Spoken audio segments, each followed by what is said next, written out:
kasus pagar laut yang terjadi di Bekasi, LP nomor 4 2025 dengan pelapor Saudara Martin Sulaiman dengan terlapor Yanto dan kawan-kawan.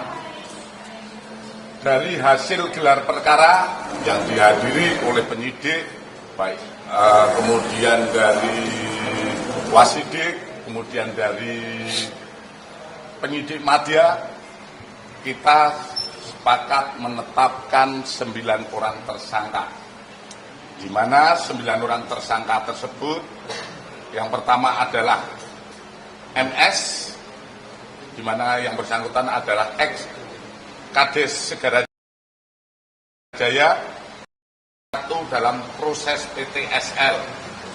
Kemudian yang kedua AR, Kades Segara Jaya sejak tahun 2023 sampai dengan sekarang, yang bersangkutan menjual lokasi bidang tanah di laut kepada saudara YS dan BL.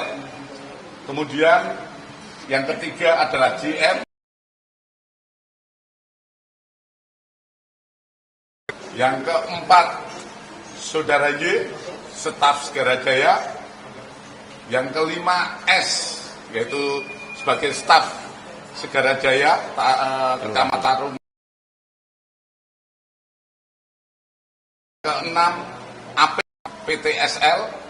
Yang ketujuh, GG, petugas ukur tim support. Yang kedelapan, MJ, operator komputer. Yang kesembilan, HS atau tenaga pembantu di tim support program PTSL. Terhadap yang bersangkutan kita kenakan terhadap saudara MS, kita kenakan pasal 263 ayat 1 dan 2 KUHP, junto pasal 55 huruf pasal 55 KUHP dan atau pasal 56 terhadap tim support. Ini modus merubah sertifikat, ya, merubah sertifikat, di mana dirubah objek maupun subjek sertifikat tersebut. Selanjutnya penyidik akan melaksanakan upaya-upaya paksa, yaitu dengan pemanggilan, pemeriksaan dan lain sebagainya dalam secepatnya agar segera dapat kita berkas, dan untuk selanjutnya kami teruskan ke JPU. Mungkin sementara itu yang kami sampaikan. Itu pemalsuan termasuk yang 93. Pemalsuan termasuk yang 93 sertifikat. Betul. 93 sertifikat yang dipindahkan. Jadi seperti kami sampaikan dulu bahwa ini adalah objek yang dipindah, di mana sertifikatnya adalah sertifikat di darat, kemudian dirubah subjek maupun objeknya, dipindah ke laut dengan luasan yang lebih luas lagi.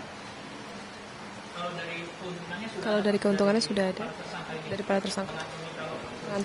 Kalau dari keuntungan kita sudah dapatkan dari tersangka, karena kita mengetahui bahwa objek sertifikat sudah ada yang dijaminkan, bahkan ada yang dijaminkan di bank.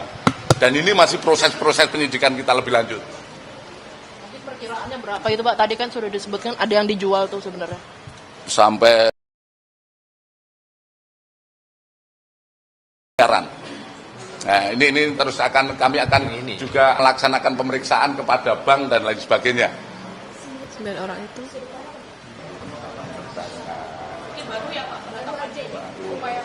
Gini. Kemarin kan kita saat Lebaran, sebelum Lebaran itu kita gelar. Setelah kita gelarkan, kemudian sebagian besar penyidik terlibat dalam operasi pengamanan Lebaran, sehingga baru bisa kita update hari ini. Memang beberapa rekan-rekan, mohon maaf, belum bisa kita jawab saat itu, walaupun kami sudah ada jawabannya, tapi belum bisa kami sampaikan karena terkait anggota masih dalam proses melaksanakan tugas yang kemanusiaan dalam rangka pengamanan Lebaran. Dan ini masuk kerja, kami segera untuk tindak lanjut dari penanganan perkara tersebut. kami berharap minggu depan, sudah saya perintahkan pada penyidik, minggu depan para tersangka agar segera dilakukan upaya pemanggilan untuk pemeriksaan sebagai tersangka. Oke. Ini kan kasus yang Rajaya kan berarti dari Pak Nusron ya, tapi kan kemarin dari Polma Barreskrim sendiri menemukan di Hurib Jaya itu prosesnya seperti apa Pak? Apakah sudah tersangka? Untuk kasus yang kan seperti kami sampaikan bahwa ini ada laporan yang dilaporkan oleh BPN, ATR BPN. Kemudian dari proses penyelidikan kita mendapatkan perbuatan lain yang dilakukan oleh PT MAN. Saat ini untuk yang PT MAN sudah digelarkan untuk naik sidik.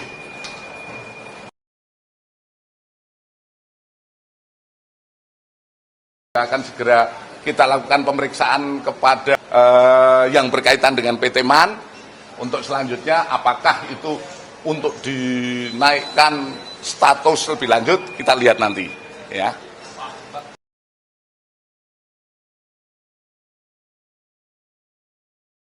Jagung minta agar para tersangka juga dijerat pasal tikapannya gimana Pak? Ini lain ya. Jadi ini yang saya jawab dulu yang Bekasi sudah ya. Clear ya. Oke. Terkait dengan Download Tribun X sekarang. Menghadirkan lokal menjadi Indonesia.